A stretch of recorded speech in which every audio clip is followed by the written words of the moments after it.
আসসালামু আলাইকুম ওয়া রাহমাতুল্লাহি ওয়া বারাকাতুহু। আলহামদুলিল্লাহ ওয়াসসালাতু ওয়াসসালামু আলা রাসূলিল্লাহ বা'দ।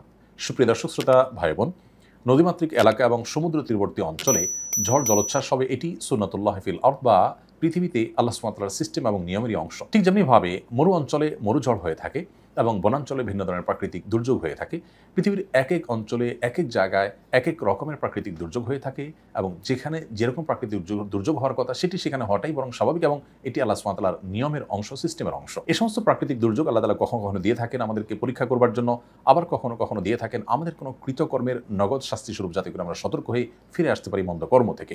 আবার কখনো কখনো আল্লাহ তাআলা বিপদ আপদ দিয়ে থাকেন মানুষের মর্যাদা বৃদ্ধি করবার জন্য সবরের মাধ্যমে। অতএব ঝড় জলোচ্ছ্বাস আমাদের এই অঞ্চলে প্রায় হয়ে থাকে। এগুলো নানা উদ্দেশ্যে হতে পারে, নানা কারণে হতে পারে। আমরা এটি কি কারণে হয়েছে সেটি নিশ্চিত করে কখনোই বলতে পারবো না, কারণ সেটা একমাত্র আল্লাহ তাআলা ভালো জানেন সেটি আমাদের আযাব হিসেবে এসেছে নাকি পরীক্ষা হিসেবে এসেছে নাকি অন্য কোনো উদ্দেশ্যে এসেছে। তবে নবী করিম সাল্লাল্লাহু আলাইহি ওয়াসাল্লামের সুন্নাহ এর আলোকে ঝড় জলোচ্ছ্বাস যখন হবে, তুফান যখন হবে, প্লাবন যখন হবে, তখন আমরা বেশ কিছু মাসনুন আমল করতে পারি। তোমাদের থেকে সর্বপ্রথম যে আমলের কথা আমরা বলবো তা হলো, একজন মুসলিম তিনি এ ধরনের পরিস্থিতির পূর্বাভাস পেলে তিনি শুরু থেকেই সর্বোচ্চ সতর্ক থাকার চেষ্টা করবেন এবং যখন ঝড় জলোচ্ছ্বাস শুরু হয়ে যাবে এবং বৃষ্টি ভয়াবহ আকার ধারণ করবে, তখন নবী সাল্লাল্লাহু আলাইহি ওয়াসাল্লামের সুন্নাহগুলোকে তিনি অক্ষরে অক্ষরে মেনে চলবেন এবং নিজে সর্বোচ্চ সতর্ক থাকবেন। এ সম্পর্কে যারা বিশেষজ্ঞ আছেন তারা যে সমস্ত সতর্কবার্তা দিয়ে থাকেন, যে সমস্ত সতর্কীকরণ আমাদেরকে করে থাকেন এবং যে সমস্ত পরামর্শ দিয়ে থাকেন, সেগুলো একজন ঈমানদার সর্বোচ্চ গুরুত্ব দিয়ে আমল করবেন। এটা হলো প্রথম কাজ। কারণ আমি আমার সাধ্য অনুযায়ী সতর্ক থাকার, আত্মরক্ষার জন্য সচেষ্ট থাকবো, এর পাশাপাশি আল্লাহ তাআলার কাছে দোয়া করব। আমি নিজে অসতর্ক থেকে শুধুমাত্র দোয়া পাঠ করলাম, এই শিক্ষা ইসলাম আমাদেরকে কখনো দেয়নি। অতএব সর্বপ্রথম করণীয় হবে যে আমরা প্রত্যেকে ঝড় জলোচ্ছ্বাস তুফান এগুলো আঁচ করতে পারলে, পূর্বাভাস জানতে পারলে, এগুলো যেন আমাদেরকে কোনোভাবে ক্ষতিগ্রস্ত করতে না পারে, আগাম সতর্কতার যে উপায়গুলো আছে তার সবগুলো আমরা অবলম্বন করবো ইনশাআল্লাহ তাআলা। এবং ঝড় চলাকালীন সময়ে নিজে সতর্ক থাকা, অন্যকে সতর্ক রাখার চেষ্টা করবো। নবী সাল্লাল্লাহু আলাইহি ওয়াসাল্লাম বলেছেন, লা দরারা ওয়ালা দিরারা, কেউ নিজে ক্ষতিগ্রস্ত হওয়া কিংবা অন্য কাউকে ক্ষতিগ্রস্ত করা কোনো অবস্থাতে ইসলামে জায়েজ নয়। অতএব সতর্কতামূলক যে পন্থাগুলো আছে সেগুলো অবলম্বন করবে, এটি হলো প্রথম আমল। একজন ঈমানদার তিনি বিশ্বাস করবেন যে আমার সতর্কতার যা যা করার আছে তার সবগুলো করা সত্ত্বেও হবে সেটাই যেটা আল্লাহ তাআলা ফয়সালা করেছেন, বিধায় আমার সকল পদক্ষেপ গ্রহণ করবার পরও আমাকে আল্লাহর দিকে রুজু হতে হবে। অতএব আল্লাহর দিকে রুজু হয়ে দ্বিতীয় যে করণীয়টি তিনি করবেন তা হলো, যখন বৃষ্টি হবে তখন বৃষ্টি যদি মনে হয় যে ক্ষতিকর বৃষ্টিতে রূপ নিচ্ছে, তখন আল্লাহ তাআলার কাছে দোয়া করবেন নবী সাল্লাল্লাহু আলাইহি ওয়াসাল্লামের শেখানো দোয়া দিয়ে। আর সেটি হলো আল্লাহুম্মা সাইয়্যিবান নাফিআ, আল্লাহ উপকারী বৃষ্টি আমরা আপনার কাছে চাই। ঠিক এমনিভাবে আরেকটি দোয়া নবী সাল্লাল্লাহু আলাইহি ওয়াসাল্লাম শিখিয়েছেন এই প্রসঙ্গে, তা হলো আল্লাহুম্মা হাওয়ালাইনা ওয়ালা আলাইনা। খুব ছোট ছোট দোয়া, আল্লাহুম্মা সাইয়্যিবান নাফিআ ৩ শব্দের দোয়া, আল্লাহুম্মা হাওয়ালাইনা ওয়ালা আলাইনা এটাও ৩ শব্দের দোয়া। আল্লাহ, আমরা যে বৃষ্টি পাচ্ছি এই বৃষ্টি যদি বেশি হয়ে যায় তাহলে আমাদের এই জনবসতিতে নয়, বরং আমাদের বাইরে, জনবসতির বাইরে যে ক্ষেত খামার আছে, যে বনাঞ্চল আছে, পাহাড়ি এলাকা আছে, সেখানে বৃষ্টি দিন এবং এমন জায়গায় বৃষ্টি দিন যেখানে আমাদের বৃষ্টি উপকার বয়ে আনবে, যেটা আমাদের ক্ষতিগ্রস্ত করবে না। এই দোয়া পাঠ করব। তৃতীয়ত করণীয় হলো, এই বৃষ্টি বাদল এগুলো যদি ঝড় জলোচ্ছ্বাসে রূপান্তরিত হয় এবং এটি যদি রীতিমতো তুফান এবং প্লাবনে পরিণত হয়, তাহলে সেক্ষেত্রে এই ধরনের ঝড় এবং তুফান থেকে আত্মরক্ষার জন্য নবী সাল্লাল্লাহু আলাইহি ওয়াসাল্লামের আরেকটি শেখানো দোয়া আমরা করব তৃতীয় আমল হিসেবে। সেটি হলো আল্লাহুম্মা ইন্নী আসআলুকা খায়রাহা ওয়া খায়রা মা ফিহা ওয়া খায়রা মা উরসিলাত বি ওয়া আউযু বিকা মিন শাররিহা ওয়া শাররি মা ফিহা ওয়া শাররি মা উরসিলাত বি।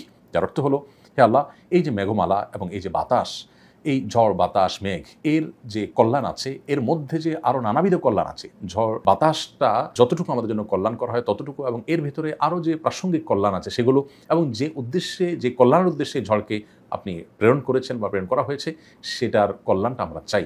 এবং এই ঝড় যে ক্ষতি আমাদের করতে পারে এবং এর মধ্যে আরও নানাবিধ যে ক্ষতিকর দিক থাকতে পারে, যেমন শিলাবৃষ্টি, আরও অনেক ক্ষতি থাকতে পারে সেগুলো থেকে, এবং যে অকল্যাণ নিয়ে আপনি এটাকে প্রেরণ করেছেন সেটা যেন আমাদেরকে স্পর্শ করতে না পারে, তার ক্ষতি থেকে আমরা আপনার কাছে পানা চাই। আবার দোয়াটি বলছি, আল্লাহুম্মা ইন্নী আসআলুকা খায়রাহা ওয়া খায়রা মা ফিহা ওয়া খায়রা মা উরসিলাত বিহি ওয়া আউযু বিকা মিন শাররিহা ওয়া শাররি মা ফিহা ওয়া শাররি মা উরসিলাত বিহি। এই দোয়াটা আমরা ঝড়ের সময় পাঠ করলে আল্লাহ রাব্বুল আলামিন আমাদেরকে ইনশাআল্লাহ হেফাজত করবেন।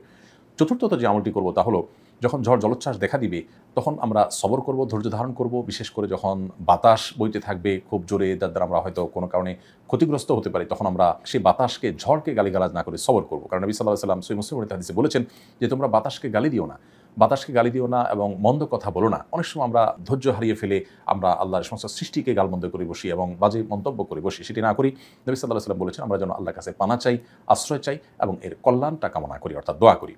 পঞ্চম এবং সর্বশেষ করণীয় যেটি বলতে চাই তা হলো, ঝড় জলোচ্ছ্বাস যখন দেখা দিবে বা প্লাবন দেখা দিবে বা বৃষ্টি হবে, সেটি যখন ভয়ঙ্কর রূপ ধারণ করবে, তখন আমরা আল্লাহর দিকে ভিতর সন্ত্রস্ত হয়ে আল্লাহর কাছে পানা চাইব। অনেক সময় নবী সাল্লাল্লাহু আলাইহি ওয়াসাল্লাম এই জাতীয় পরিস্থিতিতে মেঘমালা দেখলে ভয়াবহ বৃষ্টি বাদল হতে পারে সেরকম আশঙ্কা করলে তিনি মসজিদে এসে আশ্রয় নিতেন এবং আল্লাহর দিকে রুজু হতে মনোনিবেশ করতেন। ঠিক আদ সামুদ জাতি তারা এরকম মেঘমালা দেখে মনে করেছিল স্বাভাবিক মেঘমালা, কিন্তু সেটি আল্লাহর আযাব বয়ে আনছে এবং তাদেরকে শেষ করে দিয়েছে। ইতিহাসে তারা এখনও আমাদের শিক্ষণীয় বিষয় হয়ে রয়েছে। অতএব এ ধরনের পরিস্থিতিতে একজন ঈমানদার কোনো অবস্থাতে ফুর্তিতে লিপ্ত হবেন না, বরং তিনি ভিতর সন্ত্রস্ত থাকবেন। নবী সাল্লাল্লাহু আলাইহি ওয়াসাল্লাম এই সুন্নাহটাকে খুব গুরুত্বের সাথে আমল করেছেন, সাহাবীরাও তা করেছেন। কিন্তু আজকাল আমরা দেখি অনেকে আছেন যে এই ধরনের পরিস্থিতিতে নিজেরা অনেক সময় দেখা যায় এটাকে তথাকথিত এনজয় করার বা উপভোগ করার চেষ্টা করেন। এই উপভোগ করা বা সবকিছুতে ফুর্তি করার যে একটা প্রবণতা আজকাল আমরা দেখতে পাচ্ছি, এটি কখনো ভালো কিছু বয়ে আনতে পারে না। বিধায় এই সমস্ত সুন্নাহগুলো আমরা যদি ঝড় জলোচ্ছ্বাসের সময় আমল করে চলি, আশা করা যায় এখান থেকে আমরা কল্যাণটা লাভ করব এবং কল্যাণ থেকে আল্লাহ তাআলা আমাদেরকে মুক্তি দান করবেন। আবার বলছি, প্রথম করণীয় হলো সতর্কতামূলক সকল ব্যবস্থা আমরা গ্রহণ করব। দ্বিতীয় করণীয় হলো বৃষ্টি হলে আমরা আল্লাহুম্মা সাইয়্যিবান নাফিআ আল্লাহুম্মা হাওয়ালাইনা ওয়ালা আলাইনা এটি পাঠ করব।